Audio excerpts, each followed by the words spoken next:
पोजे करे गाल हा गाड़ी जी बंगले जी राज जी भाग जी मानी जी त मां त इन्हनि को पोइ भलो थियो पोइ त मां चीफ सरदार खणी चवर आहियां मां तव्हांजो खादिम हाँ मां तव्हांजो नौकर अहिड़ी सरदारी के छा कंदुमि जंहिं सरदारी में रुगो थुकूं मिलनि जंहिं सरदारी ते अलाह बि क़यामत जहिड़ी जेको मोचड़ा हणे ऐं जहन्नम में फिटी करे अहिड़ी सरदारी के छा कयां मां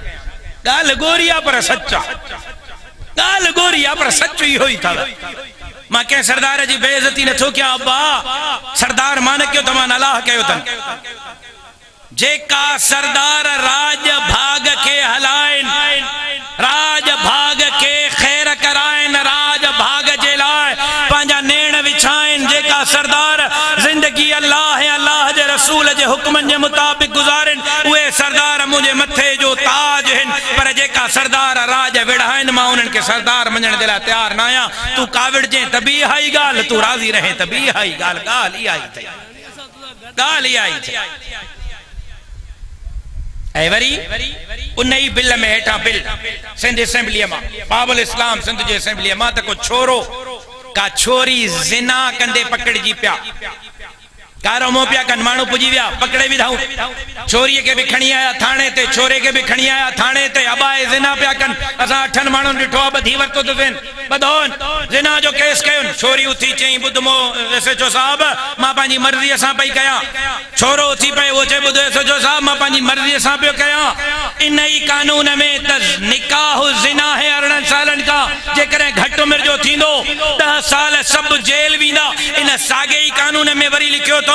त पंहिंजी मर्ज़ीअ सां छोकिरो ऐं छोकिरी ज़िना कनि त उन्हनि खे ज़िना जी इजाज़त आहे कोई केस न थींदो काई एफआईआर न थींदी काई सज़ा न मिलंदी जीअं वणेनि पंहिंजी मर्ज़ीअ सां कंदा वतन इजाज़त अथनि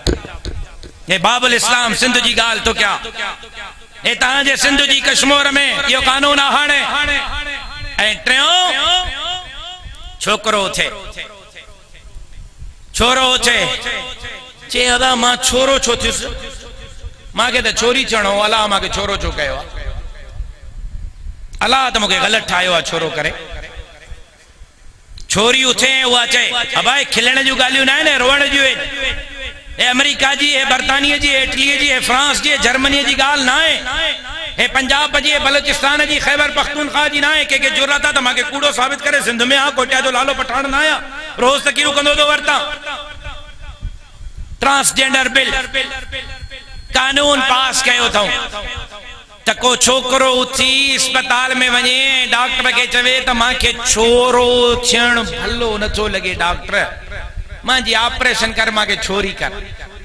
का छोरी वञे चए त मूंखे छोरी भलो नथो लॻे मुंहिंजी ऑपरेशन करे मूंखे छोरो कर पंहिंजी मर्ज़ीअ सां ॼाम सुहारे चाचड़ मां को उथे कराची वञे ऑपरेशन कराए कानूनी तौर ते हाणे हुनखे इजाज़त ॾिनी अथऊं त ऑपरेशन कराए पंहिंजी जिन्स तब्दील करायो तव्हांखां कोई पुछण वारो न हूंदो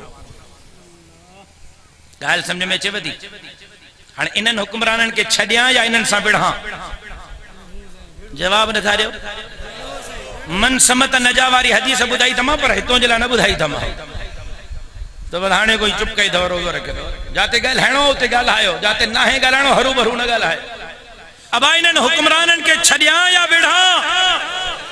जवाब ॾियो अकेलो विढ़ां या तव्हां गॾु हूंदव दीन जे लाइ विढ़ां या चुप करे विहां इस्लाम जे लाइ विढ़ां या चुप करे विहां धरतीअ जे लाइ विढ़ां या चुप करे विहां तव्हां जे लाइ तव्हांजे अमन जे लाइ विढ़ां या चुप करे विहां तव्हां मूं सां गॾु विढ़ंदव कहिड़ा कहिड़ा जवान जा पुट विढ़ंदा वाइदो पक्को वाइदो मुड़साणो वाइदो त पोइ हणी हंधु कंदासीं।